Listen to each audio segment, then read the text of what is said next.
노총각이면은 병신인 줄 알았대요. 바보 아니면 결혼한다고. 미혼자들은 아예 부모 재산을 상속받지 못하게 하고 네. 월요일부터 토요일까지 벌어진 강간 사건에 대해서는 무죄였습니다.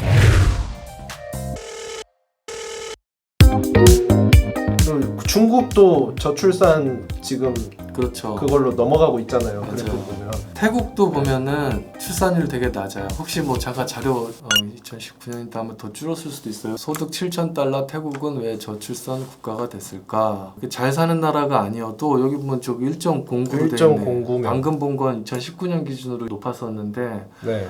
점점 이렇게 지금 이제 줄고 있고 쭉 보면은 은근히 노령화 사회죠. 41세가 평균 나이. 왜 이렇게 높지? 우리나라는 몇 살이지? 조금 더 높을 거예요. 43세. 똑똑할수록 애를 안 낳는다. 너는 돈 벌어가지고 ATM기 될래? 이러는 거예요. 06년도? 잘 사는 집이었는데 예. 걔 말을 딱 듣는 순간 어디서 종이 땅 하고 치는 것 같은 그런 느낌? 투자를 확실히 할 수 있으니까 한 명만 낳으면 많아지기가 힘든 구조인 것 같아. 그리고 많을 필요도 없는 것 같아요. 어떻게 생각하면 대한민국의 저출산이 문제가 아니다라고 생각하시는 겁니까? 그렇죠. 문제가 아니다. 진짜? 네.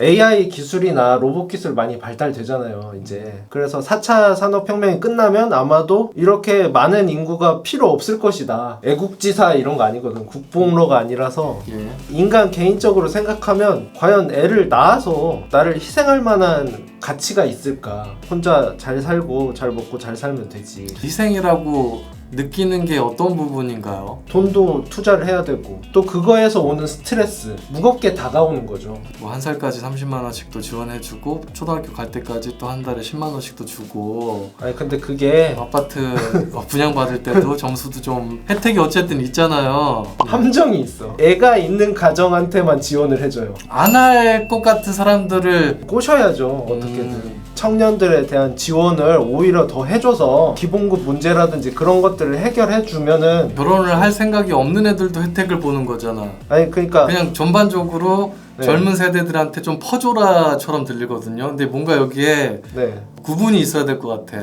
제가 만약에 네. 던진다 그러면은 뭐가 있을까요? 여자친구를 사귈 경우에 지원금을 주는 거야. 좋다. 증빙 처리만 가능하게 정확하게. 네. 여자친구 만나서 쓰는 돈이고 모텔에서 프랑스나 노르웨이 같은 경우는 비혼 출산율이 더 높다고 하거든요. 맞아. 그러니까. 결혼하기 전에 애 낳으면은 엄청 안 좋은 시선으로 보는 거. 케어해줄 기반 시설이 없는 거. 그리고 그걸 이상하게 보질 않잖아요. 그 관련 글 읽어보면은 그렇다고 비혼 출산을 장려할 수도 없고 뭐 이렇게 나오거든 글이. 근데 거기부터 깨야 된다는 얘기야. 장려를 하면 되지. 편견이 많어. 본론으로 들어가 보겠습니다. 네. 스파르타의 독신 남녀한테 본래 세금의 300%를 걷는 싱글세가 있었어요. 그렇죠. 스파르타가 도시국가고 네. 근데 인구가 줄면은 피지배 민족도 못 다스릴 테고 그러다 보니까 싱글세를 300% 냈다는 기록이 있습니다. 그러면 원치 않는 결혼이 늘어나지 않을까요? 세금 안 내려고? 싱글세일 경우에 독일 같은 경우는 아마 싱글세 있을 거야.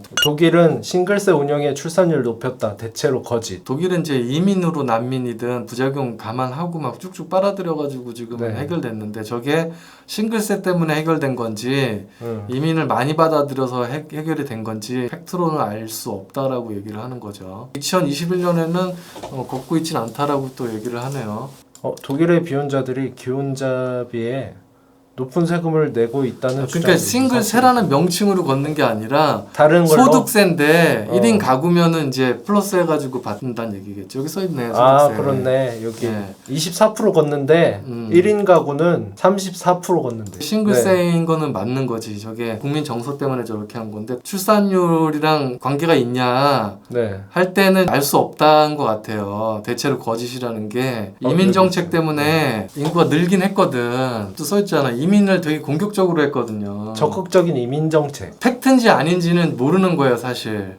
소수로는 또 인정할 수도 있거든. 스파르타도 그 옛날임에도 불구하고 아이가 셋 이상 있으면은 노동을 면제해주고 넷을 두면은 세금을 완전히 면제해줬습니다. 오. 결국에는 인구 계속 줄어가지고 박살났잖아요. 정책은 하긴 했는데 독일은 실제로 이민을 많이 받아들여서 네. 출산율이 올라갔는데 저 싱글세인지 아닌지 그 이유는 이제 모르는 거고, 마찬가지로 스파르타도 300%면 이제 무지무지하게 많이 낸 거야. 이거 10%였잖아요. 여기 독일은 10% 더 낸 건데 그럼 무조건 결혼해야죠. 위기감을 느끼긴 했다. 네. 작가님이 위기가 아닙니다라고 얘기했잖아요. 저출산 그렇죠. 때. 근데 이미 역사에서도 뭐 이런 케이스가 많단 말이야. 위기라고 생각하기 때문에 세금부터 시작해서 저출산의 어떤 페널티를 막 먹였어. 로마도 있었던 거 아십니까? 기원전 막 한 400년 때부터 노총각세라는 게 이제 있었어요. 그렇죠. 노총각세. 아우구스투스 때 입법화를 했어요. 미혼자들은 아예 부모 재산을 상속받지 못하게 하고 네, 결혼을 했어도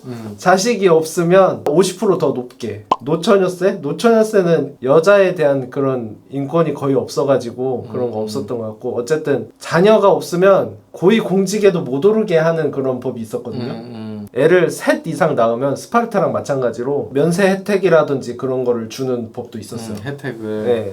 내가 결혼을 안 했어. 물려받을 수가 없죠. 오히려 이제 형이 결혼했으면 형이 다 가지겠지. 잘 사는 집안이면은 무조건 결혼해야 돼. 상속 받으려고. 결혼했어도 자식이 없으면은 상속세를 이제 50%를 더 내야 되고. 그러니까 로마도 저출산에 대해서 경계를 했단 얘기잖아요. 결론부터 말씀드리면 그거예요. 옛날부터 저출산에 대한 걱정을 하고 이러면은 우리 나라가 망해 이런 생각을 했음에도 결국에는 역사는 계속 이어지잖아요. 대충 정략적으로 결혼하고 그렇게 틈새 시장을 노렸단 말이에요. 면세를 위해서 결혼하고 애들 막 양자로 만들고 그런 경우가 많았어요.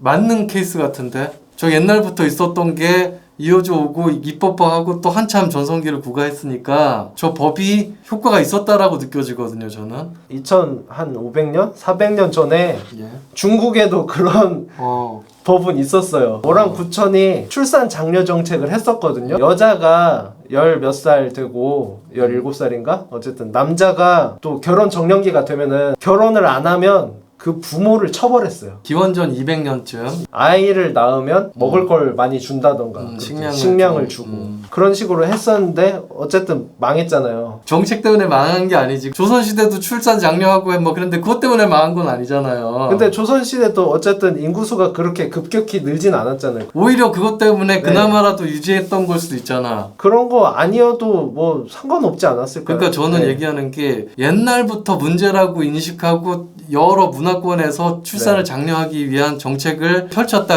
필요하고 효과가 나름 있지 않았을까라고 이제 저는 추론을 하는 거고. 그런 부분은 인정해요. 국가 유지가 더 됐을 수도 있잖아요. 그랬기 때문에 망했다는 아니라 망하는 거랑 뭐 잘 되는 거랑 상관이 없었을 것이다. 근데 이제 그건 모르는 거란 얘기지. 옛날처럼 강제적으로 하면은 출산 문제가 해결될 것 같기는 해요. 네, 근데 저희는 강제적으로 못하니까 그게 문제죠. 강제적으로 성공한 케이스 중에 하나가 프리드리히 2세 강간죄를 없앴죠. 실제로 효과를 봤어요. 병사들 늘리려면은 인구가 쭉쭉 늘어야 되는데 그게 안 되니까 월요일부터 토요일까지 벌어진 강간 사건에 대해서는 무죄였습니다. 근데 일요일은 무죄를 안 했어요. 이유가 뭘까요? 교회 가야 되니까. 교회를 좀 편하게 가야 되는데 월요일부터 토요일까지는 당해도 무죄니까 혼자 외출을 못했던 거야. 교회 가는 1월까지도 그렇게 하면은 너무 빨가진 부모 가정집에서 스트레스니까 교회는 편안하게 가라고. 일요일날 건이 벌어지면 그거는 유죄예요. 출산으로 계산하면은 어쨌든 성공했다라고 표현을 하거든요. 프레들이 1세도 비슷하게 이런 출산 정책을 좀 세게 했어. 뭐 근친상간은 무죄. 로봇이 자동화 되면 인구수가 많이 필요 없다. 아직은 모르는 거란 말이야. SF에 나왔던 것들이 현실화 많이 됐잖아요. 다치고 막 교류가 좀 뜸한 국가면은 한 기술이든 뭐 이런 거에 대해서 뭐 좀 말이 될 수가 있는데 열린 사회가 되면 될수록 국방력이 낮아질 테고 주변 국가한테 피해를 받을 확률이 높단 말이야. 그래서 이민 정책을 하죠, 보통. 그렇기 때문에 단순하게 뭐 4차 산업혁명 로봇 때문에 이게 깔끔하게 될 것이다 희망적으로 볼 수가 없다는 얘기죠. 당연히 이제 일자리도 줄어들게 되니까 이 흑사병 이후에 인건비가 올라가고 네. 노동계층에 대한 어떤 대접이 좋아졌거든요. 인권 문제 플러스 노동력에 대한 이 가치가 인건비. 올라간 건데 저게 로봇 기술이 되면은 인구가 줄어들어 직업을 찾기가 여전히 힘들게 되고 기본급이 생기겠죠 아마 그러면. 주변 국가에서 뭔가 압박을 하겠지. 국방력이 낮아지니까. 아 인정. 프리드리히 2세도 강국을 만들기 위해서 강력한 출산 정책을 이제 펼친 거지 않습니까? 그렇죠. 그리고 스파르타 300% 싱글세, 네. 뭐 로마 노총각세, 애를 안 낳는 거에 대한 국가의 존속이 굉장히 달려있다라고 심각하게 생각을 해서 이런 정책을 한 건데 조선시대도 보면은 뭐 30세가 넘었는데 여자가 아직도 결혼 안 하면 이 호구조사 해가지고 혼인 보조금 지급하고 그래도 시집이 안 가면은 가장을 처벌하는 강압적인 저출산 대책들이 있었습니다. 주는 것도 있지만 안 하면은 페널티 거의 다 있어요. 지금 독일에서 저 싱글세도 10%도 일종의 징벌적 세금이잖아. 근데 무턱대고 강압적으로 하면은 출산 강제로 시켰던 그 사람 있잖아요. 그 누구였지?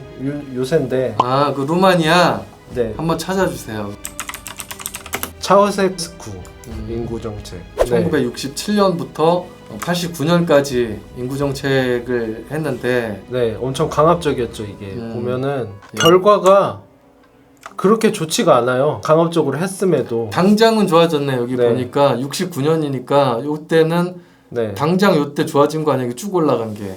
이때는 좋아졌었는데 바로 내려갔잖아요. 그쵸. 꼼수가 생겨요. 하다 보면은 부부간에 일주일에 3-4번을 무조건 성관계를 해야 되게 만들었고 40세 이하 모든 여성은 무조건 최소한 자녀 넷을 두라. 안 낳는 애들이 있을지 모르니까 월경 경찰을 운영해가지고 감시까지 했대요. 저 바로 옆에 금욕세도 있네. 금욕세. 자식이 없는 사람한테는 추가로 저게 이제 싱글세 같은 싱글세죠. 예. 임신을 했는데 출산을 안 하면 기소를 당하기도 했거든요. 문제가 뭐냐면은 이 아이를 낳을 수 없는 장애인이나 불임인 여자 심지어 고자까지 세금을 물렸다. 아이를 입양한다고 빼주고 그런 것도 없었어요. 그럼 얘네들은 가뜩이나 자식을 가질 수 없는데 네. 세금만 더 내고 이러니까 완전히 비합리적이고. 연봉의 20-30%를 세금으로 냈대. 실패한 게 뭐냐면 예. 그때 당시에 뭐 유아 사망률도 높았지만 몰래 낙태하고 그런 사람들도 많이 생기고 그렇지. 뭐 애 낳은 척하고 그냥 기록상으로만 그런 사람들도 많았고요. 애에 대한 애정도도 네. 낮을 거 아니야. 낳고 싶어서 낳은 아이랑 당연히 돈이 많이 드는데 강제로 많이만 늘리면은 가정 경제가 무너지는 거지. 계획적으로 출산한 게 아니니까. 어느덧 성인이 되었지만 그 말씀하신 대로 애정이 없으니까 제대로 안 키운 거예요. 이 세대는 낮은 지능과 낮은 건강도 그리고 대인 기피 문제 그런 것도 많았다고 해요. 저 세대 때 태어난 그 네. 루마니아 국민들 특징이 다른 세대보다 폭력성과 네, 범죄율도 높았고 정권을 무너뜨리는 그런 트리거가 되었다. 통일하면은 이제 복지 비용이 너무 늘어나니까 네. 한번 늘어나면 줄일 수 없기 때문에 이게 오히려 이제 부작용이 있을 것이다. 초등학교 때부터 세뇌 시키면 되지 않을까요? 미국 영화가 저런 식으로 세뇌 시키는 거잖아. 네, 그렇죠. 이혼했어도 전 부인이랑 애한테 희생하는 네. 그런 거를 되게 정석적인 가장처럼 보여주잖아요. 당연스러운. 뭐 가정. 앤트맨도 네. 사실 그런 내용이고 네. 모든 주인공이 거의 다 헌신적으로 이혼해도 케어하고 세뇌 과정. 이퀄리브리엄. 네, 이퀄리브리엄 보면은 예. 주변 사람들 다 그렇게 하니까 그게 평범한 것 같잖아요. 일찍 결혼한 이제 형들 얘기를 들어보면은 보통 안 좋은 얘기는 잘 안 하거든요. 네. 인생을 부정하게 되는 거잖아. 괴롭고 힘들어도 그럼에도 불구하고 하는 게 낫다라고 행복 회로를 돌리잖아요. 맞아요. 요새 인스타 사진 올리듯이. 진짜 솔직하지가 않아. 행복해 하다가 어느 순간 그냥 이혼해 있는 거야. 팩트가 아니었던 거지 겉에 얘기했던. 네. 오빠가 나한테 해준 게 뭐가 있어? 야, 너 전에 내 TV랑 냉장고랑 뭐 사줬잖아. 네. 그걸 기억하는 게 더 쪼잔해. 아, 네가 방금 해준 게 뭐가 있냐라고 물어봐서 내가 얘기한 거다. 왜냐면 얘기 안 해주면은 진짜 쪼잔한 놈으로 내가 남을까봐 네. 해준 거를 나는 얘기했을 뿐이다. 네. 기억하는 게 더 쪼잔해 하면은 나는 어떻게 해야 되냐. 이렇게 얘기해도 함정에 빠지고 저렇게 얘기해도 스트레스 받고 네. 그런 상황이야. 진짜 막 우라통 터지고 이럴 땐요 지르고 나가고 싶고 막 이런 심정이 벌어질 때가 있어. 맞아요. 그게 서로 다르게 살던 사람 둘이 만난다는 게 힘들죠. 이게 더 재밌네. 자, 원래 주제로 다시 돌아갑시다. 네. 문제라고 다 역사에서도 인정을 한 거야. 네. 조선시대도 보면은 관노비였나요? 뭐 새쌍동이 나니까 쌀 주고 그때 10석인가? 콩이랑 쌀을 뭐 10석 주라고 했는데 신하들이랑 토론하다가 네. 그냥 쌀 5석만 주기로 했다 뭐 이런 기록이 있어. 신하들이 너무 많이 준다라고 이제 깎았나 봐. 재산을 주긴 줬다. 먹고 살도록. 왜냐면 세종대왕 비판받는 것 중에 하나가 노비를 늘린 정책이란 말이야. 예. 인구는 어쨌든 나라를 지탱하는데 중요하게 여겼기 때문에 그러니까. 징벌적 이렇게 하는 게 이제 효과가 있었냐 없었냐. 네. 우리나라도 결국에는 이 이민을 이제 받아야 되는 게 현실적인 이야기 같거든요. 그거 이제 헝가리였나? 우리는 이민자들의 인구를 늘리려고 하는 게 아니다. 예, 헝가리 혈통의 자녀들을 늘리려고 하는 거다. 이 말을 좀 새겨서 했으면 좋겠어요. 이민 온다고 해도 또 언제 또 도망갈지도 모르고 그런데. 발언 조심하셔야 되겠는데. 근원적인 문제가 해결되진 않는다. 4천만 원 정도 지원해주고 이제 많이 나면 날수록 대출이자 깎아주다가 이제 원금도 안 받겠다라는 게 헝가리 출산 정책. 출산 정책인데 국민들이 냈던 세금을 국민한테 이제 쓰겠다라는 거니까. 그래요, 맞아요. 제 말이 그 말이에요. 국민한테 써야지. 혐오하는 건 아니지만 무분별하게 받아들일 것 같으니까 얘기를 하는 거예요, 독일처럼. 독일은 그래도 많이 받긴 했는데 네. 걸리긴 하잖아. 특히 이제 미국, 뭐 캐나다, 호주 이렇게 이민을 받는 국가들은 아무나 들어오진 않잖아요. 어느 정도 사회에 잘 동화할 것 같은 계층의 사람들을 분별해서 받는 건데 오랫동안. 근데 제가 예. 질문 하나 드릴게요. 예. 우리나라에서 이민청 만들고 그렇게 이민 받아들이겠다 문턱을 낮추면은 어느 나라 사람들이 많이 들어올 것 같아요? 외국인 노동자 국가에서 많이 오겠죠. 나라가 더 불안해지지 않을까 이런 생각이 들어요, 저는. 다민족 국가로 변하면은 관공서 비용도 늘어나죠. 뭐 외국어 서비스를 한다든지 다원어를 지원하기 위해서 공무원도 좀 늘을 확률도 있고 뭔가 사회적 비용이 늘겠죠, 당연히. 융합되지 못한 가정은 사회적으로 뭐 문제가 되긴 하겠지. 내부에서 해결하려고 안 하고 지금 당장만 해결하려고 하는 느낌? 찬성하는 입장은 어쨌든 이제 기득권 세력이라고 얘기를 하겠습니다. 당장 이제 국민연금 예를 들면은 한 20몇 년 뒤에 고갈된다고 하잖아요. 예. 누군가가 그걸 또 계속 내줘야 된단 말이야. 인구가 급감하면 한 두세 배 물려야 되는 거거든, 세금 내는 사람한테. 그 상황이 오면은 이제 국가 시스템이 망가질 수가 있으니까 외국인이라도 빨리 와서 그 세금이라도 물려라. 여가부가 없어지긴 하지만 아니 그것도 출산 장려 그 세금을 써야지 된다는 얘기죠. 잘 써야지. 380조 원. 실패를 했고 매년 뭐 몇십 조를 썼다는 얘긴데 15년 동안 380조니까. 예, 그렇잖아요. 근데 보면은 그냥 어디다 쓴지 모르겠어요. 어디다 쓴지. 그러니까 이거 계속 떨어져서 0.84명 됐잖아요, 지금. 확실히 얘기도 안 해주고, 그러니까 뭐 깜깜이 예산. 프로 스포츠팀 저 돈으로 지원하고 인문학 강화하는 이런 식으로 썼다고 하네. 청년 주거 이런 거는 좀 조금 썼다. 네. 출산을 늘리기 위해서 돈을 쓴 게 아니라 엄한 데다가 좀 많이 썼다라고 얘기를 하네. 비혼 뭐 공익 광고 만들고. 아, 그거는 진짜 말도 안 되지. 그거 만들어 놓고는 출산 예산을 쓰니까. 당사자한테 그냥 줬으면 좋겠어. 저렇게 간접 지원을 해주지 말고. 맞아요. 농담 삼아 얘기했지만 모텔비 지원이든 불륜이나 이런 거는 당연히 안 되지. 건전하게 사귀는 거에 대해서 증빙할 수 있으면은 환급을 해주든가. 허경영처럼. 어. 그럼 진짜 많이 사귈걸요? 직접 지원 사람이 현금 살포? 하면은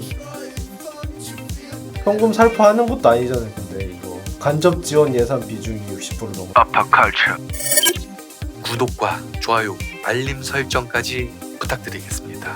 컬처계 강자를 찾는 여행은 계속됩니다.